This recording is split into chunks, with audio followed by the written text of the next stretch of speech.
Olá, gente, tudo bem? Nessa aula, a gente vai observar que a radioatividade foi utilizada desde o início para o desenvolvimento da ciência.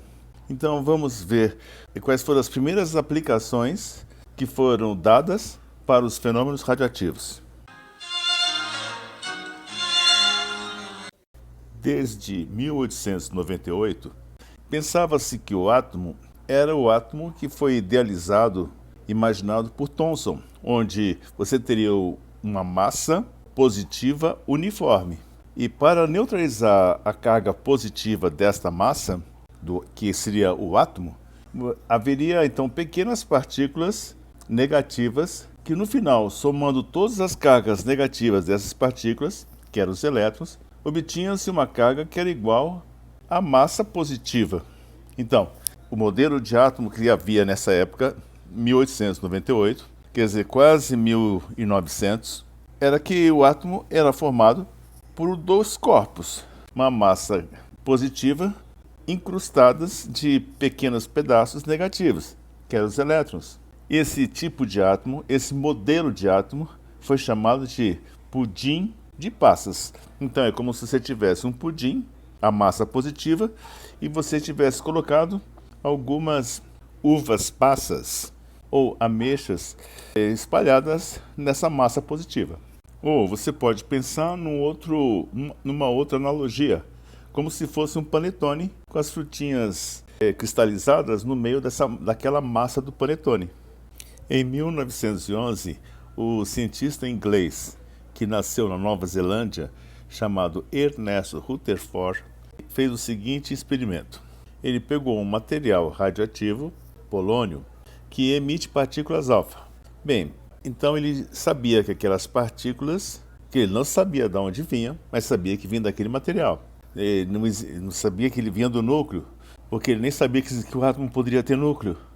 Então ele colocou uma porção de material radioativo que emitia partículas alfa, dentro de um bloco de chumbo que tinha apenas uma saída. Ele já sabia que as partículas alfa eram positivas, porque uma das experiências que era feita com frequência para uma partícula desconhecida era jogar a partícula num campo elétrico. Se ela desviasse para o lado negativo, aquela partícula era positiva. Se desviasse para o lado positivo, então aquela partícula era negativa. E se não sofria desvio, ela não tinha nem carga positiva nem negativa. Depois de passar por esse campo elétrico, aquelas partículas deveriam colidir contra uma tela. E essa tela era pintada normalmente com sulfeto de zinco, que quando recebia a partícula, ela emitia um lampejo, um ponto luminescente rapidamente que piscava na tela. Então, ele sabia se a partícula era positiva ou negativa. Até aí tudo bem. Então, ele usou partículas alfa, que era colocado dentro de um cilindro de chumbo com um único buraco de saída. Então ele formou um feixe de partículas positivas, porque ele sabia que daquele material saía partículas alfa, que eram conhecidas como partículas positivas. E para interromper o movimento dessas partículas positivas, das partículas alfa, foi colocada uma lâmina de ouro muito, muito, muito fina, cuja espessura era de aproximadamente 0,0001 centímetro. Foi usado ouro porque o ouro é muito dúctil.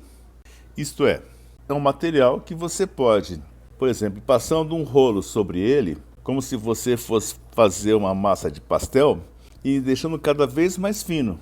Então você conseguiria manter uma lâmina super fina, 0,0001 centímetro, e o ouro permite que isso seja feito sem ele se despedaçar. Beleza. Então, por isso foi usado o ouro, mas poderia ser usado um outro metal qualquer, onde você pudesse fazer uma lâmina muito fina. Aí, as partículas alfa eram dirigidas contra essa lâmina de ouro. Bem, mas o que o Rutherford queria verificar nessa época? Veja bem que ele pensava como o Thomson pensava, porque esse era o modelo que havia na época. Então, ele vai encontrar uma massa, ele vai encontrar os átomos, nessa partícula alfa passasse pelos átomos, eles deveriam atravessar essa lâmina de ouro, que era muito fina, e como as cargas deveriam estar distribuídas uniformemente, tanto a massa positiva quanto as partículas negativas deveriam estar perfeitamente distribuídas, então deveria atravessar e não sofrer nenhum desvio na sua trajetória. Então, a partícula alfa era emitida de um material radioativo. Veja bem que o cara está usando a radioatividade, está usando uma partícula alfa contra uma lâmina muito fina de ouro para verificar se havia algum desvio. A expectativa é que não houvesse desvio algum, ou se houvesse algum desvio, era mínimo, porque se imaginava que tanto a massa era positiva uniforme, quanto as partículas negativas fossem distribuídas uniformemente. Então não deveria haver razão para sofrer nenhum desvio. O que foi observado? Foi observado que a maioria das partículas passava mesmo, sem sofrer nenhum desvio. Mas de repente começou a perceber que havia alguma partícula que era desviada, fortemente. Então, espera um pouco, quando bate na lâmina de ouro, quase tudo passa, mas uma ou outra sofre um desvio muito forte. O que ele pensou? Deveria ter um pedaço qualquer dentro do átomo que também era positivo e que repelia a partícula alfa na hora que atravessasse. E para surpresa dele, ainda se conseguiu perceber que algumas partículas alfa batiam na lâmina e eram rebatidas. O que para ele era uma coisa completamente absurda, porque por que a partícula bate e volta? Bem, há algum tempo ele ficou sem explicação. E tanto é que ele usou até uma expressão, na época, muito estranha, porque ele falou assim, é como se eu tivesse dado um tiro numa folha de papel e a bala voltasse, quer dizer, não atravessasse a lâmina, a folha de papel. Daí, diante de todos esses resultados, ele chegou à conclusão que o átomo deveria ter uma grande parte vazia, porque a maior parte das partículas alfa atravessavam a lâmina de ouro sem sofrer nenhum desvio, ou seja, estava atravessando partes vazias do átomo, que hoje nós sabemos que é a eletrosfera. Quando a partícula alfa se aproximava muito do núcleo, ela era então desviada por repulsão de cargas elétricas iguais. Essa partícula alfa é positiva, o núcleo também deve ser positivo. Ele não sabia que era até essa época. Depois ele chegou à conclusão que o núcleo deveria ser realmente positivo. E quando batesse no núcleo, que é um pedaço muito pequeno do átomo, porque havia pouquíssimas partículas que eram rebatidas, então imaginou o seguinte, isso aqui deve ser um núcleo que é capaz de receber o impacto da partícula alfa e devolver. Então deveria ser um núcleo muito pequeno, que deveria se encontrar no centro do átomo, de carga positiva e bastante massivo, quer dizer, que tivesse uma massa compatível com a reflexão da partícula alfa.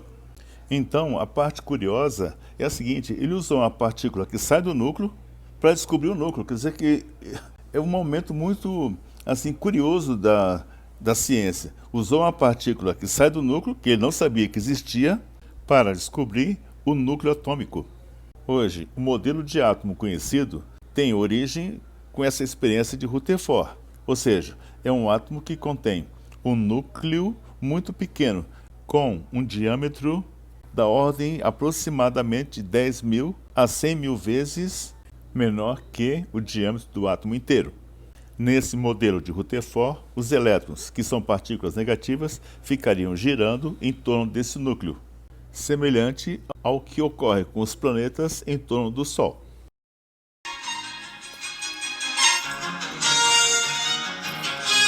Vamos agora fazer uma breve explicação de como é que o nêutron foi descoberto.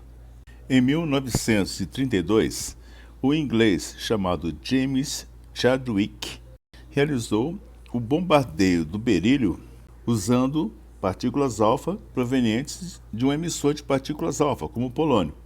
Aí ele notou que desse impacto saiu uma outra partícula agora do berílio, sem carga elétrica, porque não sofria depois nenhum desvio quando passasse por um campo elétrico. Então foi feito mais ou menos da seguinte maneira. Você tem uma lâmina de berílio, uma porção de berílio. Em um dos lados dessa lâmina de berílio se coloca um material que vai emitir partículas alfa, por exemplo, o polônio. E do outro lado dessa lâmina de berílio, na outra face, aí você vai colocar um hidrocarboneto, isto é, uma parafina. O hidrocarboneto é um composto orgânico que contém apenas carbono e hidrogênio. Tudo bem, a fórmula genérica seria assim, CXHY. Aí o que acontece? O polônio emite partículas alfa. Daí, alguma partícula alfa vai bater no núcleo do berílio. Quando ocorre essa colisão, se percebeu que saiu uma partícula do berílio sem carga elétrica. Repetindo, você coloca lá o berílio, numa fase você coloca o polônio, que vai jogar as partículas alfa e vão bater no berílio. E do outro lado você coloca o hidrocarboneto, a parafina, uma cera. Então, quando saísse essa partícula sem carga elétrica, que ainda não era chamada de nêutron, ela poderia bater no núcleo de carbono da parafina e arrancar do núcleo de carbono um próton, por exemplo. Então quer dizer que tinha que ser uma partícula e deveria ter uma massa compatível com a de um próton, porque ela é capaz de deslocar um próton de um outro núcleo. Essa partícula foi chamada de nêutron e é um dos componentes do núcleo atômico. Hoje, na nossa concepção de átomo, quer dizer, o núcleo contém prótons e nêutrons e a eletrosfera contém elétrons. Tá lembrado disso? Tá ótimo. Então, mais uma vez, que foi com a radioatividade que se descobriu uma outra partícula que existe no núcleo, que eram os nêutrons. Logo, esse é um outro fato curioso, porque é muito interessante que a radioatividade tenha sido utilizada para descobrir como é que era a formação dos núcleos atômicos. Finalmente, a gente pode escrever esse fenômeno radioativo da seguinte maneira: 2α4 mais 4Be9, que é o núcleo do berílio, vai produzir 6C12, vai produzir um átomo de carbono, quer dizer que um núcleo de berílio vai virar um carbono, e mais um nêutron, 0N1.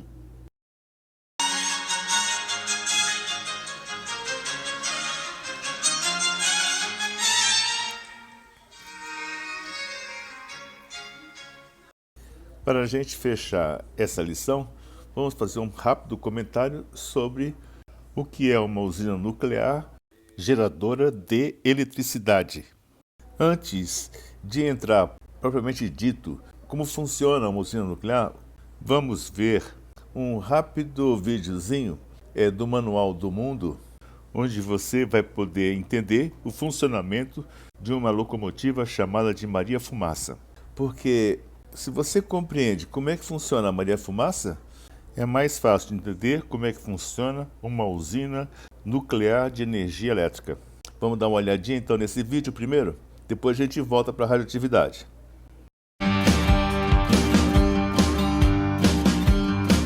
É quente, é quente. Ah, a partida é suave, eu achei que ia dar um trancão na hora que a gente fosse sair.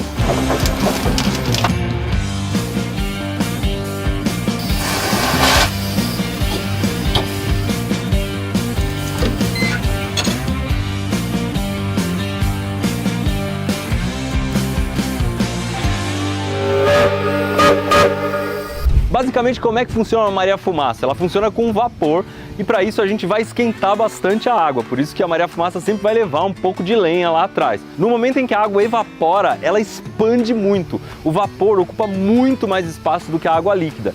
Então a gente aproveita essa expansão para empurrar um pistão como se fosse um êmbolo de uma seringa. Vou usar minha visão de raio-x aqui para mostrar para vocês como é que é por dentro. Então a primeira coisa que a gente vai ter é um reservatório de água. Isso aqui é como se fosse uma caixa d'água da locomotiva. Aqui a gente tem 2.500 litros. O legal é que fica em cima da parte quente e já vai esquentando. Atrás, na cabine, a gente vai ter a fornalha, que é onde a lenha queima.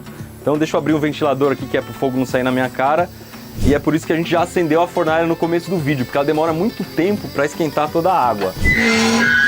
Vocês podem ver que já está quentinho, dá para fazer um churrascão. A fornalha gasta bastante lenha, então isso aqui tem que ser alimentado o tempo todo. Se você olhar bem lá dentro, tem um monte de furinhos. Esses furinhos são canos que vão conduzir o ar quente.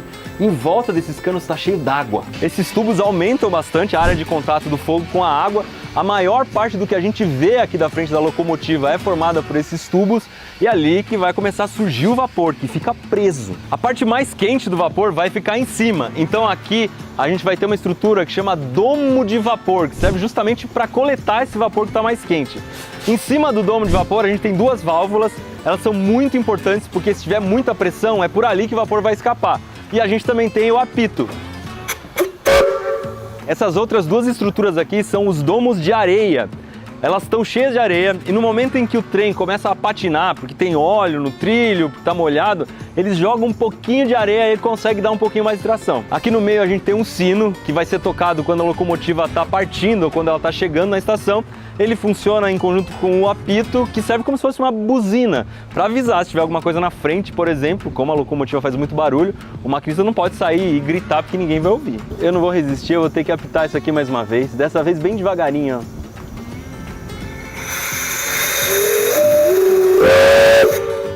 É muito legal. O vapor que está super quente lá na cúpula vai descer por uma tubulação até chegar no cilindro. Esse aqui é todo o segredo da coisa. É nesse lugar que a força vai ser feita. Quando o vapor entra, ele vai fazer muita força e empurrar um pistão que está aqui dentro. Esse pistão vai ser empurrado para trás e vai movimentar as braçagens, que são esses ferros vermelhos aqui. Com as braçagens movimentando, elas estão presas na roda e aí o trem vai andar. O vapor que já foi usado vai ser liberado pela válvula e vai entrar aqui numa região que chama caixa de fumaça, que, como você deve ter imaginado, vai acumulando a fumaça que está saindo da fornalha e os dois saem junto, fumaça e vapor pela chaminé. É por causa disso que no momento em que a Maria Fumaça está andando, você consegue ver que a fumaça sai de um jeito ritmado. Parece que ela está sendo soltada.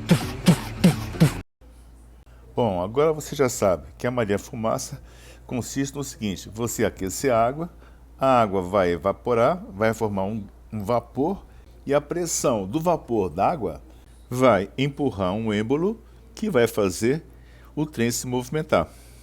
Então, o que se fez, o que se imaginou fazer com a usina nuclear é o seguinte: a gente tem que aquecer a água e o vapor d'água obtido nesse aquecimento da água vai fazer a movimentação das turbinas que vão dar origem à eletricidade que nós utilizamos. Semelhante ao que ocorre numa usina hidrelétrica, quer dizer, que em vez da água líquida estar passando pelas turbinas, fazendo a movimentação das turbinas, vai ser o vapor d'água que vai fazer essa movimentação. Então, uma usina nuclear consiste no seguinte: você tem um material radioativo que é o urânio-235, que vai sofrer uma fissão. É o mesmo isótopo de urânio usado na fabricação da bomba atômica. Descobriu-se, contudo, que existem certos materiais que permitem um certo controle sobre o calor liberado e a temperatura que se alcança. O urânio-235 fica em certas varetas que constituem o coração da usina nuclear. Essas varetas, elas são mergulhadas ou retiradas de um outro material que vai absorver os nêutrons em excesso, que o urânio libera, para que você interrompa um pouco a fissão do urânio. Então, à medida que você tem interesse em aumentar a fissão, para poder liberar mais calor, você retira desse material que absorve o nêutron. Aí, esses nêutrons produzem a reação em cadeia, que então vai liberar uma grande quantidade de calor. Se você quer diminuir a quantidade de calor produzida, você deverá ter um sistema de absorver os nêutrons em excesso, que normalmente é água pesada ou uma liga de cádmio, que absorve os nêutrons e então vai interrompendo a reação em cadeia. Conclusão: é possível controlar a produção de calor. É, contudo, a quantidade de calor que vai aquecer a água para ela se transformar em vapor e aí começar o funcionamento da usina. Isto é, você tem uma porção d'água que vai ser aquecido até uma certa temperatura, até dar uma certa pressão. Essa água, que está numa certa temperatura e pressão, passeia por um outro recipiente que contém água, que será aquecida e também transformada em vapor, a uma certa temperatura e pressão. Esse segundo circuito de água-vapor é que vai fazer a movimentação das turbinas e, logicamente, do gerador de corrente elétrica. E esse vapor que passa pelas turbinas é de novo resfriado. Então existe um terceiro sistema de refrigeração, onde aquele vapor d'água que movimentou as turbinas será resfriado por um circuito de água fria proveniente de um lago, de um rio ou de mar. Resumidamente, você tem o primeiro vapor produzido pela fissão do urânio-235. Esse primeiro vapor vai aquecer um segundo sistema de água que vai ter um controle mais cuidadoso. Então, o primeiro circuito de água quente aquece um segundo circuito de água, cujos vapores vão passar pelas turbinas, iniciando o processo de geração de eletricidade. E para esfriar esse último vapor, você retira uma água de um lago ou do oceano para poder fazer o resfriamento desse segundo circuito. Então são 3 circuitos. Resumidamente, a usina nuclear funciona da seguinte maneira: você tem 3 circuitos de água. Então, no circuito primário, a água é superaquecida no reator de urânio, ao redor do urânio. Aí, essa água superaquecida trafega por um segundo recipiente. Nesse segundo recipiente, que contém também água, e vai constituir o circuito secundário de troca de calor. A água do circuito secundário ferve e seus vapores acionam a turbina, que aciona o gerador, que vai finalmente gerar corrente elétrica, gerar eletricidade. Em seguida, os vapores de água que passam pela turbina são resfriados pela água do circuito terciário. A água do circuito terciário é puxada de um reservatório natural, como lago, como rio ou oceano. É usada apenas para condensar a água do circuito secundário. Bem, gente, agora é só fazer um pouco de exercício. Bom trabalho!